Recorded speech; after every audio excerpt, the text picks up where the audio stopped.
Yo, his armor is clean. Is this an actual character? Is he playable? Shit, I might just play League. Fuck. I might just play League. This is bad. Yo, he's mad clean, bro.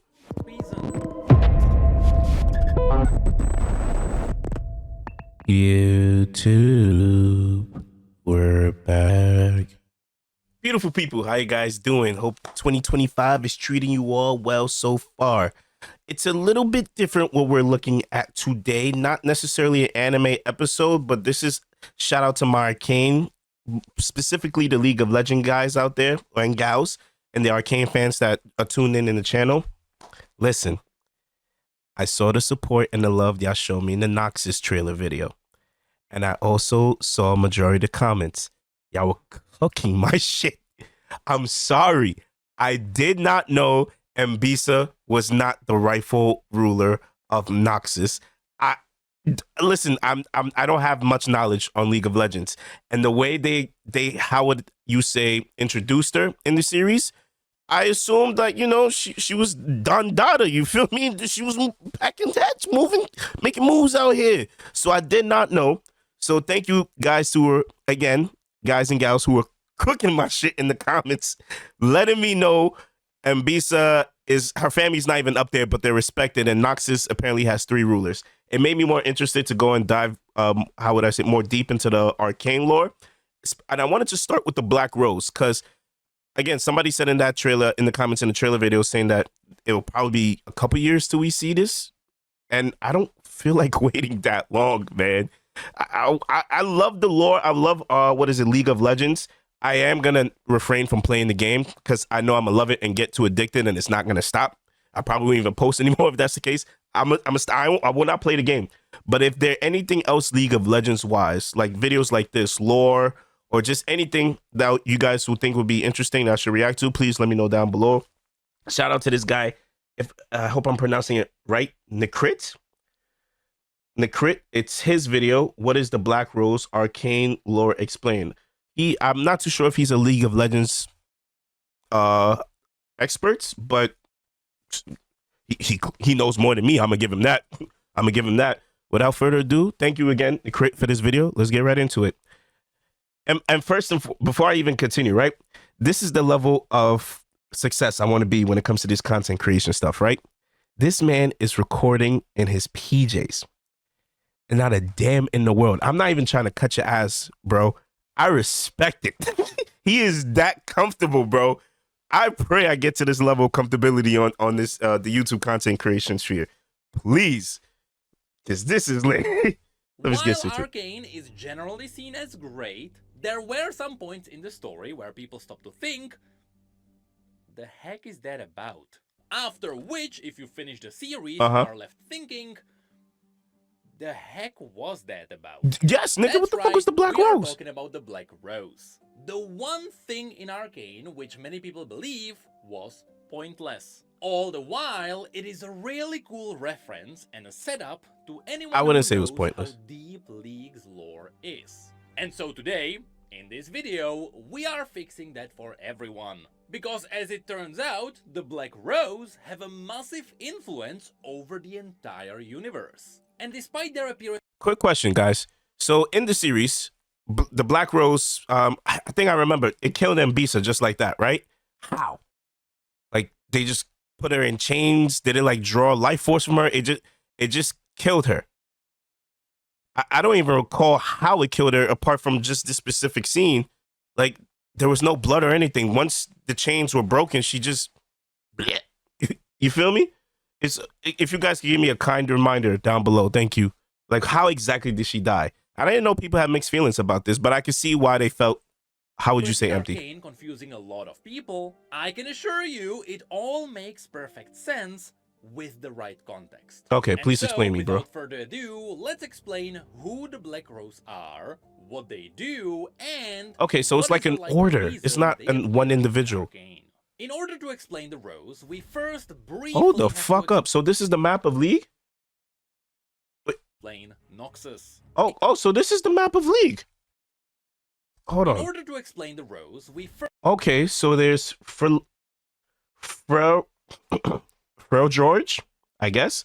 Noxus, Ionia, Peltover, and Zon. Damn, they were that small? Are they not elite like that? Am I chat? Let me know down below. Are they not elite? That's pretty small. That's pretty small. I mean, they're smaller, but we don't know much about them. Shadow Isles. That don't sound like that. That sounds like Rikers Island. That sounds like Rikers Island. That don't seem like a nice place.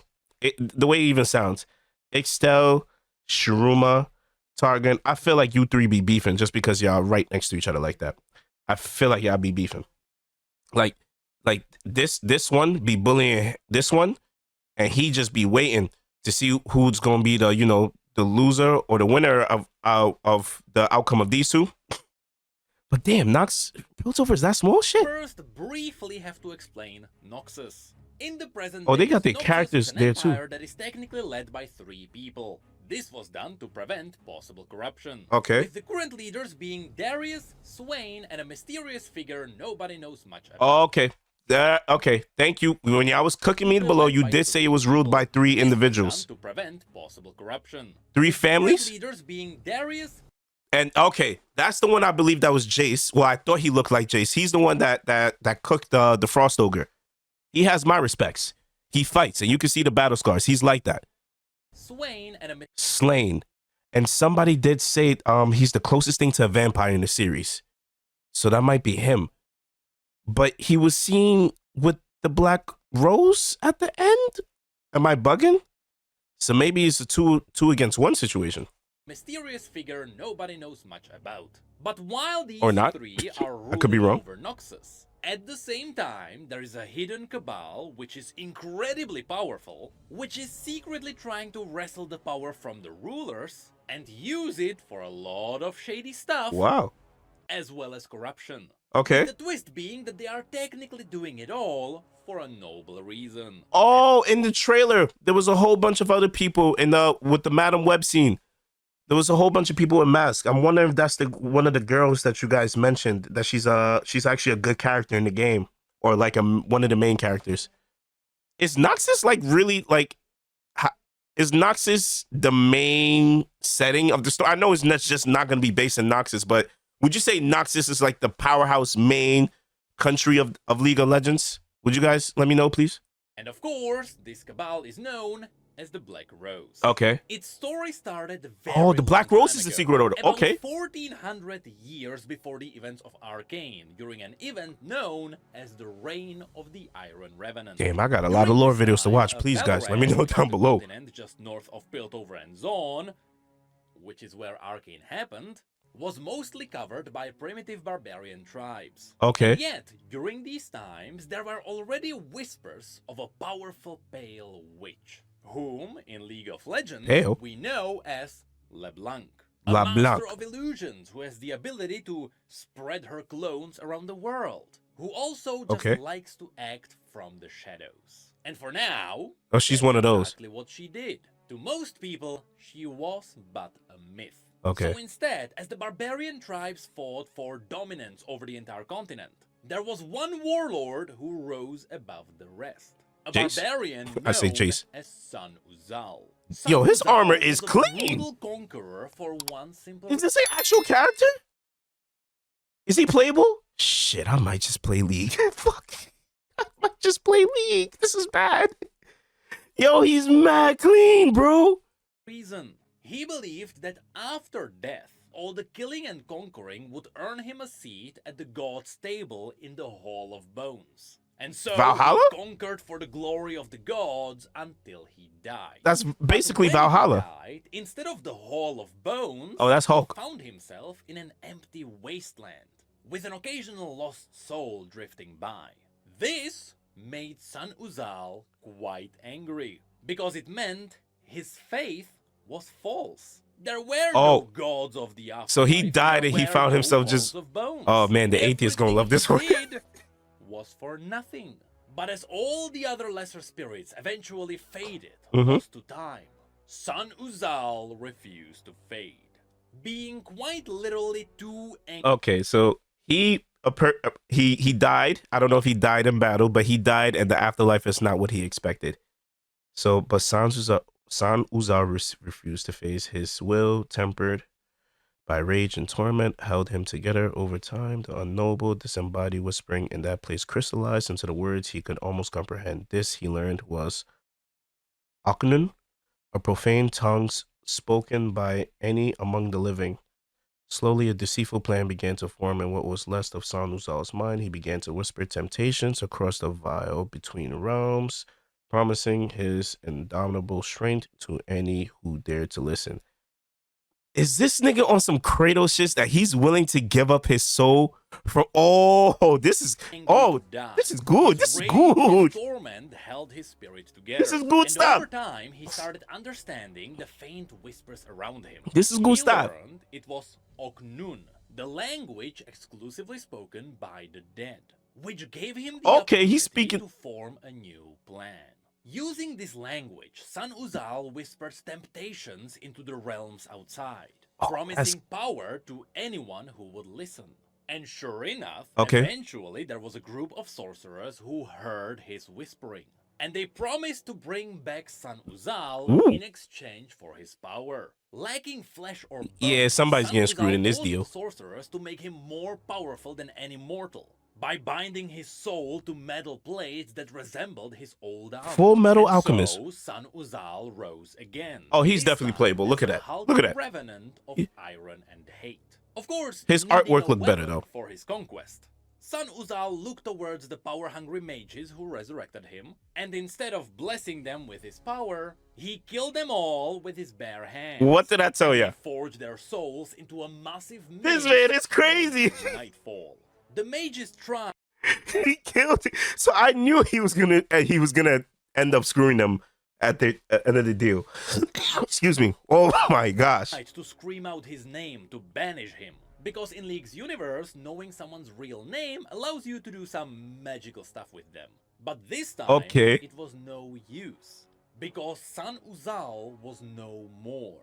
Now, he's not exist. Spoken in Oknun. It was Mordekaiser. And so, Mordekaiser's second conquest of the world began. Mordekaiser? Now, as he marched across the continent, what type of stupid fucking name is that? It really seemed like he only cared about massacre and destruction. He didn't care about controlling territory or ruling the world. So what was the point of coming back? It seemed like he only cared about wiping it out. Why? And of course, Mordekaiser had his motivations for this. Fucking Mordecai. Would be revealed later. First, to kickstart his reign as the Emperor of Death, Mordekaiser raised the immortal bastion at the center of his empire. Now, from the pictures, this that was in the map. That big. But it was right next to Noxus. In this universe, this is the biggest building that was ever constructed. At least that's how Noxians describe it. Maybe it is on par with something like the Sun Disk. Anyway, the common folk assumed that this was just a seat of power. But in reality, Mordekaiser used it to hide secrets. He hungered for knowledge. This is some Sith shit. He building temples and hiding artifacts. Understanding of a realm or multiple realms beyond. This meant that Mordekaiser used the Immortal Bastion as a massive treasury to hoard artifacts, tomes, or even spirits, all of which would be hidden underneath the bastion. For what purpose? As an example, this is where Mordekaiser tortured Vygar, a Yordle who once used to be a happy fellow, but then he broke him for the... Who? First of all, is that Mace Windu nigga and Luke Cage? Oh, shit. Second, I don't know what I'm looking at. The eyes are clearly here, but I feel like it's one of those weird cases where there's also a face behind this. But then there's arms, and then but it could be that. I don't. He said Yordle. What the fuck is that? What the fuck is this? Knowledge of Yordle magic, and eventually Mordekaiser even acquired two powerful beasts which he used to conquer the world. He had the fiery demon known as Tybulk, which could set ablaze entire cities. This nigga. And a shadowy monster known as Atakan, the bringer of ruin. With all of this, he had those two summonings under him. Mordekaiser became unstoppable. In fact, it made the entire rest of the continent filled with the Noxi tribes to band together against him. Okay. But as was soon apparent, even that wasn't enough. Okay. However, thankfully, the entire time, someone was watching Mordekaiser's story from the shadows. LeBlanc. The entire time, the pale sorceress LeBlanc. of the old legends, LeBlanc, was secretly among Mordekaiser's closest advisors. She saw how he was slowly destroying the world, and so was she like plan to stop him from within? Oh, a plan that required a powerful alliance. She looks sus though. Mordekaiser forever.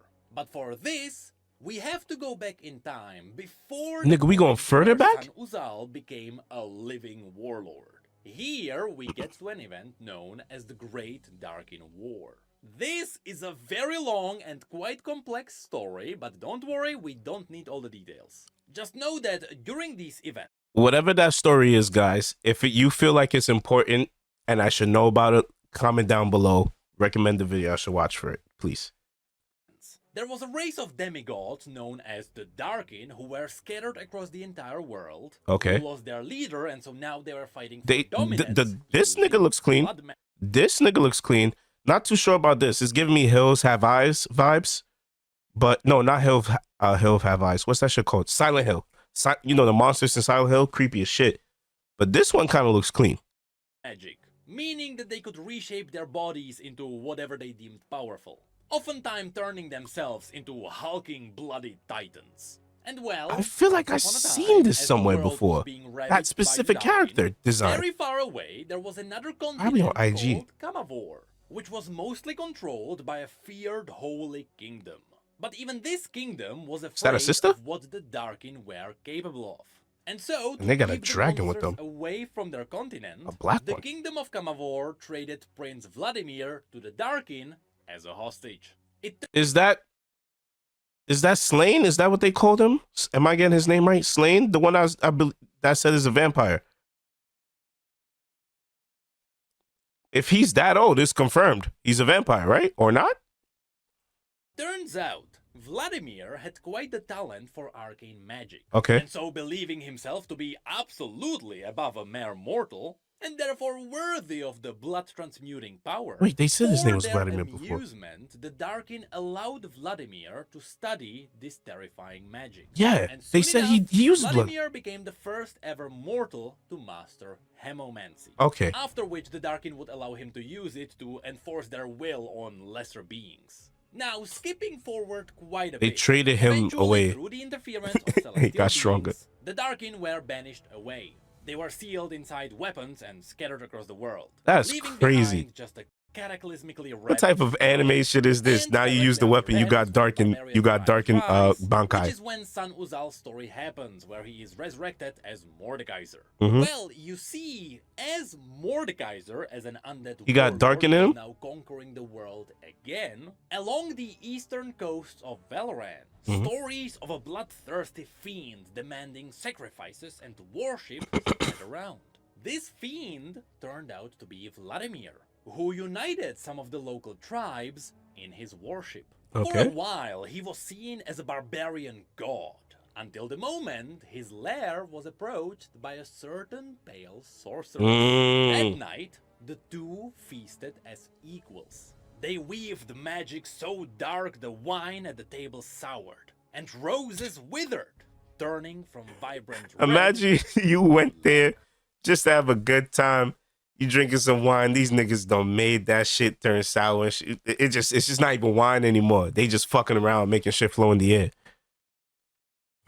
She's like, Vladimir, you should have told me to stay home if that was the case, my nigga.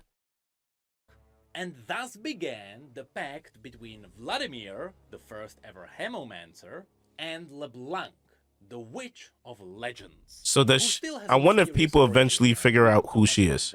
But together, these because they said she's scheming. Play games of politics and war across Valorant in a newly established cabal that became known as the Black Rose. Okay, but so it was him. So it makes sense. It was Vladimir, and so was that LeBlanc then?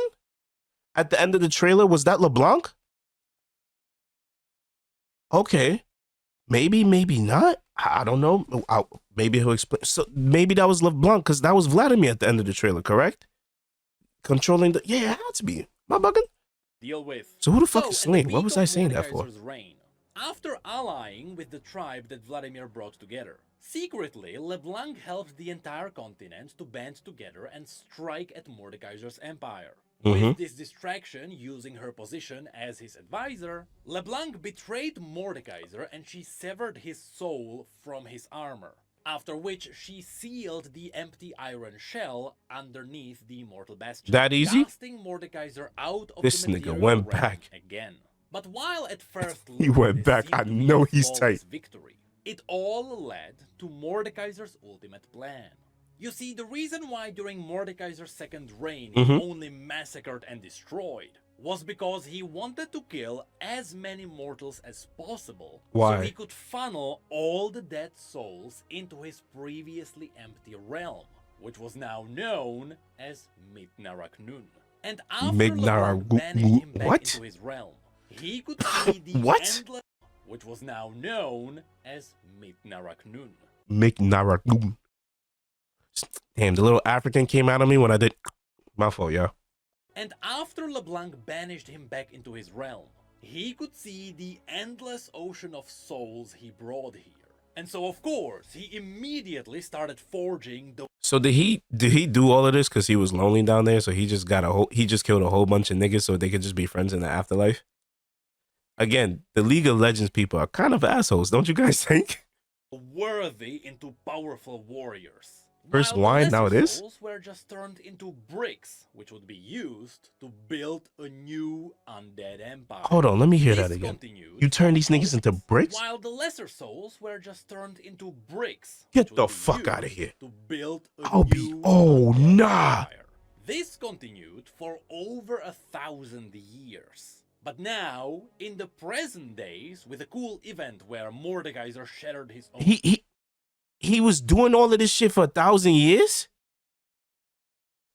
If a nigga killed me, brought me back, well, then bring me back, take me to the afterlife, and just use me to become a brick?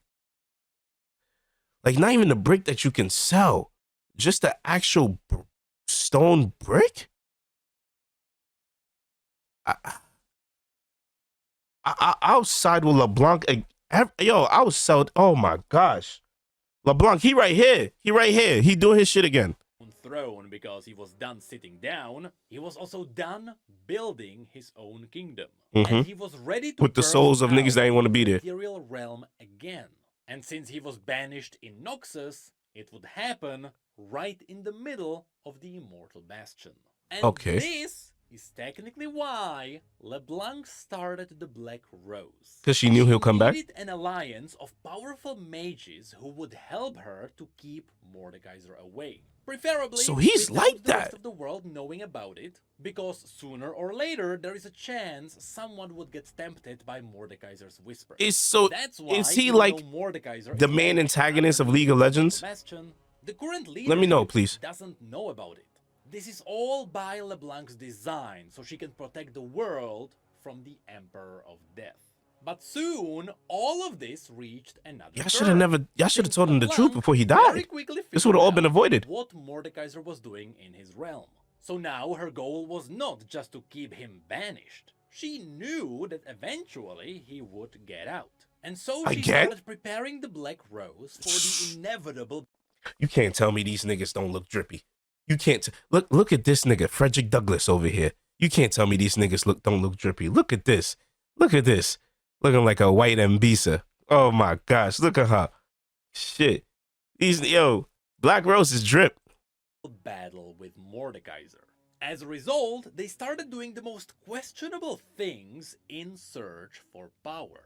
However, how so? Outside of this hidden cabal acting underneath the bastion, got ninjas and shit. The world evolved too. You see, after Mordekaiser was defeated, the Noxide tribes built a new empire around the Immortal Bastion. This became the empire known as the Noxian Empire. They built it over? Completely oblivious to all the dark power underneath it. Oh, As shit! this empire cycled through different rulers over the centuries. Below them, These the niggas Black built Rose on an continues to Indian acquire graveyard. as much power as possible. For example, over the years, more and more powerful dark mages join them.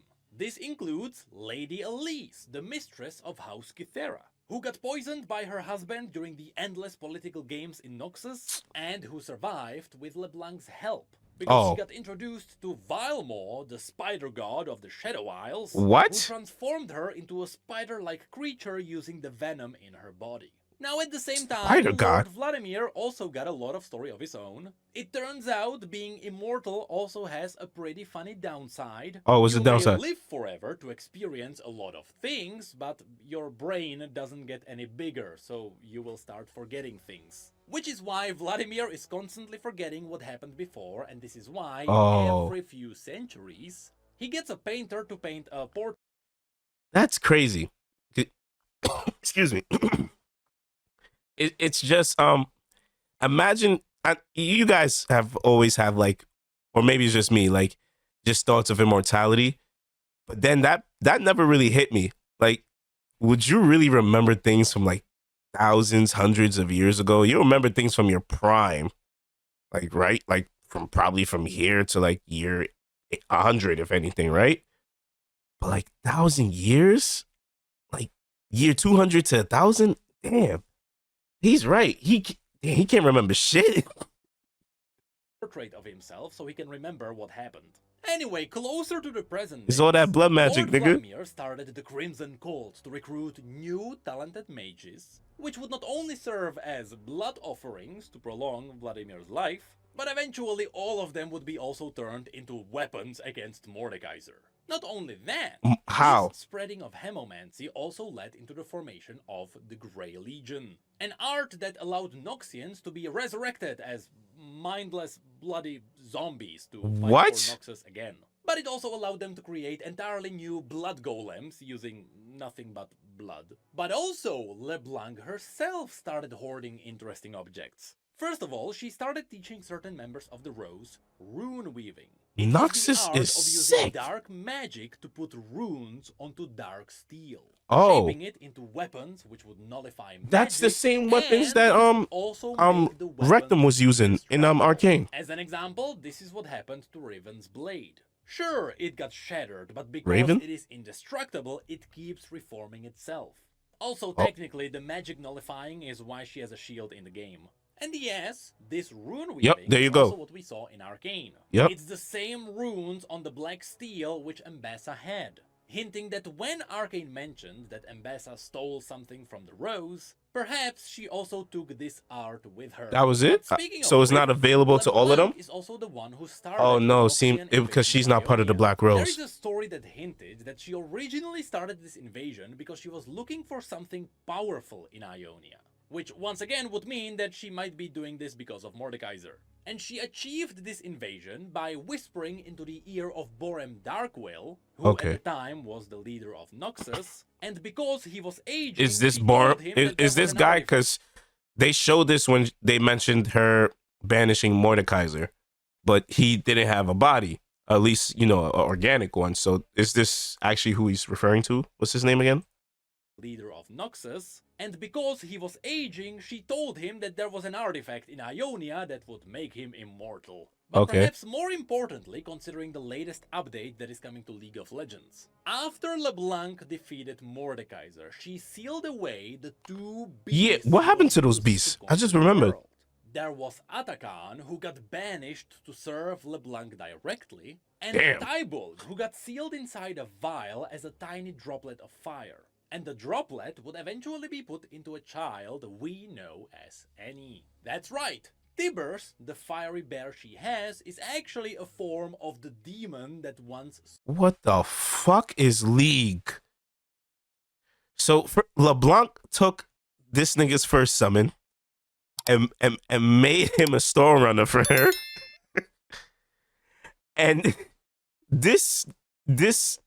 then they also sealed the fire demon, put him in the form of a small fire in a small bottle, right? Or small whatever. And then put that same fire demon in a little child. What is this, Konoha? Is this the hidden village of the leaf? What the fuck is wrong with you people? Mordekaiser. Speaking of which, the Black Rose does this a lot. They constantly look for young, talented children, yes. and they put them into schools and training camps where they constantly fight each other to the death until they come out and they are turned into a living weapon. Sounds like Examples Jedi. of these children who became powerful against their own will with the help of the Black Rose Oh, are, it definitely sounds for like example, Jedi. Kidnapping Ravnica, kids. If you know, you know. or even Rel. Rel especially is one that the Black Her Rose was design proud is of dope as hell. because she has the power to bend metals. With Mordekaiser, She's the only metal bender in this shit? nothing but metals. Which is also why LeBlanc was really sad when Rel escaped the school. Anyway, we could also mention that the Black Rose is they needed her. mercenaries around the world to do special missions for them. For example, Samira's weaponry is entirely funded by the Black Rose. First of all, fine as how? I'm sorry, but my heart belongs to Mal. I like the weapon, though. I always like hand cannons and shit. This nigga hating. We better watch him. That nigga gonna steal that shit, man. This nigga, too. But lastly, this You see? Mel, baby. That's to Arcane.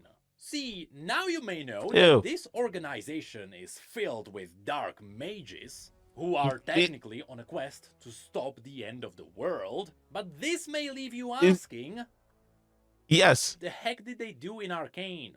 Well, it is simple. There are three big reasons why they were here. Thank you. Hextech, Explain. Mbessa, and Mel. First of all, Hextech is obviously very powerful, and so it makes sense that the Black Rose would be very interested in it. They could use it So they wanted it against Mordekaiser. But besides this, in this entire series, it was hinted that Mbessa had some dark past dealing with the Black Rose. I thought she was fucking somebody. I thought she fucked somebody's husband, and that's how it started. What that was never revealed in Arcane, because Riot likely wants to save that for the Mbessa book.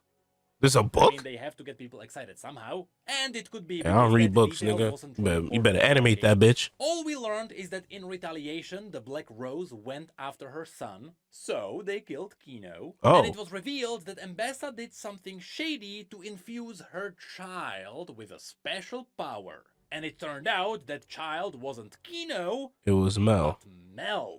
So what is that power exactly? The fact that the power that Mel has now came from the Black Rose. Okay. That could be what Mbessa stole. Which brings us to the third reason why the Black Rose appeared in Arcane at all. And in fact, I believe this is the main reason why the Black Rose is here. It was all very likely a setup for what is going to happen in League of Legends. Throughout Arcane, the game or the series that's to come, which is this one mysterious figure, is the one who awakened Mel's power. And in the same way, they turned all the talented kids into living weapons. LeBlanc was hoping they could recruit Mel into the Black Rose, after which Mel would also help them fight Mordekaiser. Of course, for the purpose of telling Arcane's story, this would be pointless, which is why I believe the entire Black Rose story arc was used to connect the show to the game. So that if you like the show, Riot could say, hey, we do have a game that is technically connected. And this is how they catch niggas. Because they about to catch me. But you not going to catch me, nigga, because I'm a run. I'm a runner.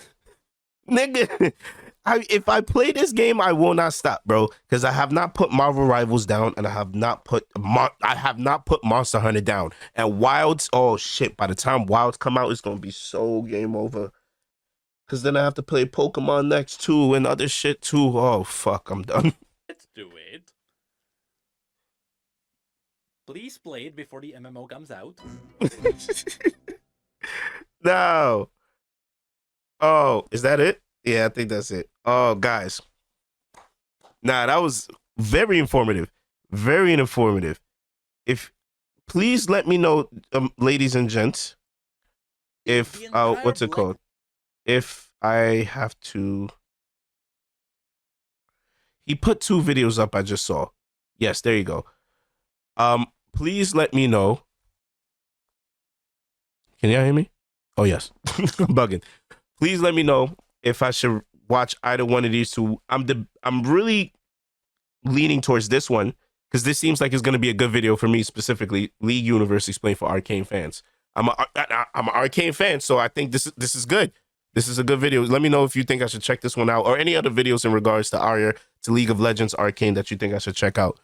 I still have questions with it, but all right. So my first major question is, I think I asked this before: is Mordekaiser the main antagonist of the whole League of Legends franchise? And LeBlanc, who is like a dark, shady figure in the background, is working to stop Mordekaiser. Mordekaiser just seems like a nigga that just needs friends, and he just did it in the most dickheaded, outlandish way. And LeBlanc is a bitch, so she's probably retaliating in her own bitch way. But if there's more to it, please let me know. I know there's more to it.